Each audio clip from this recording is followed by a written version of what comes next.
Doctor APJ Abdul Kalam और श्री अरुण तिवारी द्वारा लिखित 180 पृष्ठ की पुस्तक द विंग्स ऑफ फायर पहली बार वर्ष 2000 में प्रकाशित हुई थी। कृपया धैर्यपूर्वक इसे सुने। सभी सारांश को कवर करने में थोड़ा अधिक समय लग सकता है। विंग्स ऑफ फायर भारत के पूर्व राष्ट्रपति डॉक्टर अब्दुल कलाम की आत्मकथा है। कलाम दक्षिण भारत में एक विनम्र लड़के से भारत के परमाणु हथियार विकसित करने और राष्ट्रपति बनने तक गए। इस आत्मकथा के माध्यम से पाठक को विभाजन पूर्व भारत की एक झलक मिलती है। कलाम पाठकों को सकारात्मक सोच और विचारों से भी परिचित कराते हैं, जिससे उन्हें इस तरह की सफलता हासिल करने में मदद मिली। यह कलाम के गुमनामी से उभरने और उनके व्यक्तिगत और पेशेवर संघर्षों की कहानी है। यह तकनीकी आत्मनिर्भरता और रक्षात्मक स्वायत्तता के लिए स्वतंत्र भारत के संघर्ष की भी गाथा है। पहला अध्याय डॉक्टर कलाम की परवरिश। कलाम अपने जीवन की शुरुआत में किताब की शुरुआत करते हैं। उनका जन्म भारत के रामेश्वरम में एक सुरक्षित मध्यवर्गीय तमिल परिवार में हुआ था। उनके पिता के पास एक नाव थी जो धन का प्रतीक है। रामेश्वरम बड़े होने के लिए एक अच्छा वातावरण था, क्योंकि वहाँ एक तन बुना हुआ समुदाय था जहाँ हर कोई एक दूसरे का समर्थन करता था। लोग धर्म और अध्यात्म पर खुलकर बात करने को तैयार थे। छोटी उम्र से ही कलाम में अन्य धर्मों के प्रति सम्मान विकसित हो गया था।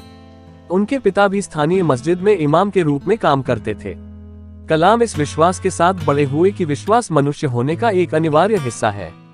परिवार के सभी सदस्यों ने कलाम को कड़ी मेहनत करने और स्कूल में उत्कृष्ट प्रदर्शन करने के लिए प्रोत्साहित किया। रात के खाने में कलाम के परिवार ने विज्ञान में नवीनतम प्रगति और नए जबरदस्त साहित्य के बारे में बहुत सारी बातें की। इन वार्तालापों ने कलाम द्वारा विकसित शिक्षा के लिए जुनून की नींव रखी। कलाम अपने माता पिता के करीब थे और उन्होंने अपनी मां को माता पिता से ज्यादा एक दोस्त की तरह बताया। वह अपने सबसे करीबी दोस्त अहमद जलालुद्दीन से भी पाठकों का परिचय कराते हैं। कलाम ने छोटी उम्र से ही बौद्धिक और आध्यात्मिक परिपक्वता विकसित कर ली थी, क्योंकि अहमद उम्र में लगभग 15 वर्ष के थे। वे अक्सर एक साथ मस्जिद जाते थे और इस्लाम के बारे में बात करते थे। दूसरा अध्याय हाई स्कूल में डॉक्टर कलाम का कठिन पाठ सीखना। सबसे उन्नत तकनीक और विज्ञान के बारे में सीखने के अपने सपने को पूरा करने के लिए कलाम ने रामनाथपुरम में श्वार्ट्ज हाई स्कूल में भाग लेने के लिए अपना गृहनगर छोड़ दिया। सबसे पहले कलाम ने स्कूल में अपने समय का भरपूर आनंद लिया। रामेश्वरम शास्त्री नामक इस शिक्षक ने कलाम को एक हिंदू छात्र के बगल में बैठे देखा।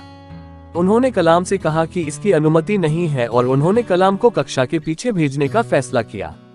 यह भारत के विभाजन के दौरान लोगों के विश्वासों का एक प्रारंभिक उदाहरण था। इस अनुभव के बाद कलाम ने पूर्वाग्रह के जहर को खुद फैलने से रोकने का फैसला किया। वह जीवन भर सभी धर्मों के लिए खुले रहे, जिसमें भारत के विभाजन के दौरान और उसके बाद भी शामिल थे। जब कलाम छोटे थे तो उन्होंने अपने भाई की आर्थिक तंगी कम करने में मदद करने के लिए अखबार बेचे। पुस्तक में कलाम अपने जीवन की सफलताओं की आधारशिला के रूप में दोस्तों और परिवार की मांगों और समर्थन की प्रशंसा करते हैं। तीसरा अध्याय इंजीनियरिंग के साथ कलाम का पहला अनुभव। कलाम पूरे हाई स्कूल में उत्कृष्ट प्रदर्शन करते रहे और विज्ञान में उनकी विशेष रुचि बनी रही। BSc पूरा करने के बाद भौतिकी में अब्दुल कलाम ने देखा कि अपने सपनों को साकार करने के लिए उन्हें इंजीनियरिंग से जुड़ने की जरूरत है। इसलिए उन्होंने मद्रास इंस्टीट्यूट ऑफ टेक्नोलॉजी में इंजीनियरिंग कोर्स के लिए आवेदन करना चुना। उसने कहा, अपेक्षाकृत समृद्ध पृष्ठभूमि से आने के बावजूद प्रवेश शुल्क अभी भी उसके लिए बहुत महंगा था। सौभाग्य से उनकी सबसे बड़ी बहन ने उनकी क्षमता देखी और एक जगह पाने में उनकी मदद करने को तैयार थी। उन्होंने मद्रास इंस्टीट्यूट ऑफ टेक्नोलॉजी में अपने समय के शुरुआती दौर में आर्थिक रूप से उनका समर्थन किया। चौथा अध्याय उड़ान भरना सीखें। इस उदारता ने कलाम को छात्रवृत्ति प्राप्त करने के लिए यथासंभव कठिन परिश्रम करने के लिए प्रोत्साहित किया। उनकी कड़ी मेहनत आखिरकार रंग लाए और उन्होंने अपनी बड़ी बहन से कुछ आर्थिक सहायता लिए थे। शैक्षणिक सफलता के साथ साथ कलाम अपने सपने को जीने की दिशा में काम कर रहे थे। उनका हमेशा से एक विमान उड़ाने का सपना था, इसलिए यह सही समझ में आता है कि कलाम ने एरोनॉटिक इंजीनियरिंग को विश्वविद्यालय में अपने प्रमुख के रूप में चुनने का फैसला किया। कलाम भविष्य के इंजीनियरिंग छात्रों को सलाह देते हैं। विशेष रूप से वे कहते हैं, जब वे अपनी विशेषज्ञता चुनते हैं तो विचार करने के लिए आवश्यक बिंदु यह है कि क्या विकल्प उनकी आंतरिक भावनाओं और आकांक्षाओं को अभिव्यक्त करता है। कलाम ने एरोनॉटिक इंजीनियरिंग को आगे बढ़ाने का फैसला किया क्योंकि यह उनके जुनून के अनुरूप था। कलाम का सुझाव है कि भविष्य के इंजीनियरों और भविष्य के सभी पेशेवरों को एक ऐसी भूमिका चुननी चाहिए जो उनके सपनों के अनुरूप हो। यह सबसे महत्वपूर्ण कारक है। 5वां अध्याय, काम ढूंढ रहा हूँ। विश्वविद्यालय से स्नातक होने के बाद कलाम को 2 जुनून के बीच चयन करना पड़ा। उनका पहला विकल्प वायुसेना में शामिल होना था। उनका दूसरा विकल्प तकनीकी विकास और उत्पादन निदेशालय में नौकरी की तलाश करना था। अनिवार्य रूप से बाद में भारत के रक्षा मंत्रालय के लिए काम करना शामिल होगा। कलाम ने अपने उड़ान के सपने को पूरा करने के लिए वायुसेना के लिए आवेदन किया, लेकिन अंततः उन्हें अस्वीकार कर दिया गया। कलाम को शुरू में अस्वीकृति दी गई थी। गहरा निराश होकर वह पास के ऋषिकेश गए, जहां उन्होंने स्वामी शिवानंद, एक आध्यात्मिक शिक्षक, लेखक और योग गुरु से मुलाकात की। कलाम इस मुलाकात को अपने जीवन की सबसे महत्वपूर्ण घटनाओं में से एक मानते हैं। शिवानंद ने उन्हें सिखाया कि उन्हें अपने भाग्य को स्वीकार करना होगा और अपने जीवन के साथ आगे बढ़ना होगा। अतीत की बातों पर विचार करना इसके लायक नहीं है। इसके बजाय कलाम के लिए आगे बढ़ना बेहतर था। कलाम ने ठीक यही किया था। तकनीकी विकास और उत्पादन निदेशालय में वरिष्ठ वैज्ञानिक सहायक के रूप में काम करके वे अभी भी एरोनॉटिक इंजीनियरिंग के लिए अपने जुनून का उपयोग कर सकते थे। इस भूमिका के भीतर डॉक्टर कलाम को महत्वपूर्ण झटके लगे। उन्होंने अपने विमान को डिजाइन करने के लिए दी गई स्वतंत्रता का पूरा आनंद लिया।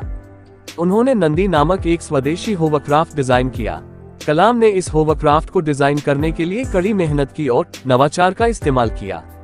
नए मंत्रालय ने आयातित होवरक्राफ्ट के लिए उनके डिजाइन को खारिज कर दिया। अनिवार्य रूप से डॉक्टर कलाम को बताया गया था कि उनका काम काफी अच्छा नहीं था। फिर से उनके वैमानिकी सपनों को तोड़ दिया गया था, लेकिन डॉक्टर कलाम सकारात्मक बने रहे।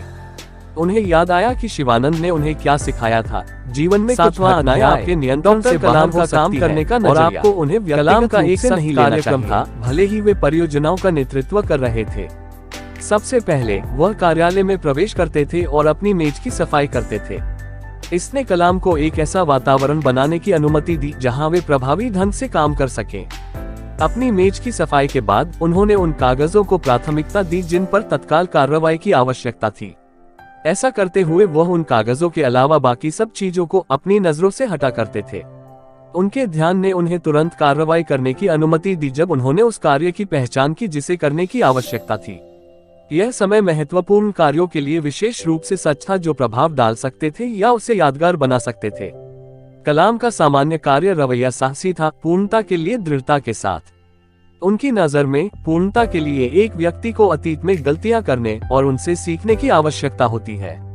इसलिए उन्होंने सीखने की प्रक्रिया के हिस्से के रूप में गलतियों को अनुमति देने का समर्थन किया। उन्होंने इस दृष्टिकोण को अपनाने का फैसला किया क्योंकि गलतियां अपरिहार्य हैं, लेकिन आमतौर पर प्रबंधनीय हैं। कलाम का सुझाव है कि आप अपनी गलतियों को सुधारने के लिए कौशल विकसित करके अपनी खुद की शिक्षा का निर्माण करें। इस लोकाचार के आधार पर कलाम को भारत के शीर्ष 3 नागरिक पुरस्कारों यानी 1997 में भारत रत्न, 1990 में पद्म विभूषण और 1981 में पद्म भूषण से सम्मानित किया गया था। उन्हें दुनिया भर के 30 से अधिक विश्वविद्यालयों से मानद उपाधियों से भी सम्मानित किया गया था। 8वां अध्याय, डॉक्टर कलाम का निधन। हालांकि इस पुस्तक में शामिल नहीं किया गया है, कलाम की मृत्यु इस प्रकार है कि वे किस प्रकार के व्यक्ति थे। विशेष रूप से वैज्ञानिक छात्रों को भाषण देते समय कार्डियक अरेस्ट के कारण कलाम का निधन हो गया। उन्होंने भारत की वैज्ञानिक और तकनीकी समझ को आगे बढ़ाने के लिए अपना जीवन समर्पित कर दिया। 9वां अध्याय, 3 शक्तिशाली बल। जीवन में सफल होने और परिणाम प्राप्त करने के लिए आपको 3 शक्तिशाली शक्तियों को प्राप्त करना और समझना होगा। इच्छा, विश्वास, अपेक्षाएं। कलाम को सफलता की ओर ले जाने वाली ये सबसे महत्वपूर्ण ताकतें थीं। वह विज्ञान और प्रौद्योगिकी के माध्यम से भारत में बदलाव लाना चाहते थे। कलाम को भी अपनी क्षमता और इन इच्छाओं की ओर मार्गदर्शन करने वाले ईश्वर में विश्वास था। यह विश्वास मजबूत था और असफलताओं से विचलित नहीं हुआ, जैसे कि जब उन्हें वायुसेना से खारिज कर दिया गया था। हार मानने के बजाय कलाम ने स्वीकार किया कि उनका जीवन उन्हें एक अलग और अधिक पूरक पथ की ओर ले जा रहा था। अंत में कलाम बताते हैं कि आपको अपने जीवन के लिए उम्मीदें रखने की जरूरत है। अपेक्षाएं आपको लक्ष्य निर्धारित करने और तदनुसार प्रतिक्रिया करने की अनुमति देती हैं। उम्मीदों के बिना आपको कोई सफलता या असफलता नहीं मिलेगी। महत्वपूर्ण रूप से अपेक्षाएं आपको विफलता की पहचान करने और इन अनुभवों से सीखने की अनुमति देती हैं। विंग्स ऑफ फायर का अंतिम सारांश। विंग्स ऑफ फायर भारत के इतिहास के सबसे प्रभावशाली व्यक्तियों में से एक के जीवन को कवर करती है। अब्दुल कलाम का अपने देश पर बहुत बड़ा राजनीतिक प्रभाव था, लेकिन उन्होंने वैज्ञानिक जगत को भी प्रभावित किया। इस पुस्तक से आप जो संदेश ले सकते हैं वो है अपने लक्ष्यों को प्राप्त करने के लिए इच्छा, विश्वास और अपेक्षाओं का उपयोग करना। Wings of fire quotes. सपने वो नहीं होते जो आप सोते समय देखते हैं, यही कुछ ऐसा है जो आपको सोने नहीं देता। जब सीखना उद्देश्यपूर्ण होता है तो रचनात्मकता खिलती है। जब रचनात्मकता खिलती है, सोच निकलती है। जब विचार प्रकट होता है तो ज्ञान पूरी तरह प्रकाशित हो जाता है। जब ज्ञान का प्रकाश होता है तो अर्थव्यवस्था फलती फूलती है। यदि आप कोशिश करते हैं, निश्चित रूप से आपको सफलता मिलती है। यदि वास्तव में विंग्स ऑफ फायर बुक सारांश अच्छा लगा है तो कृपया हमारे क्रांतिकारी चैनल को लाइक और सब्सक्राइब करें। हमें धैर्यपूर्वक सुनने के लिए आपका धन्यवाद।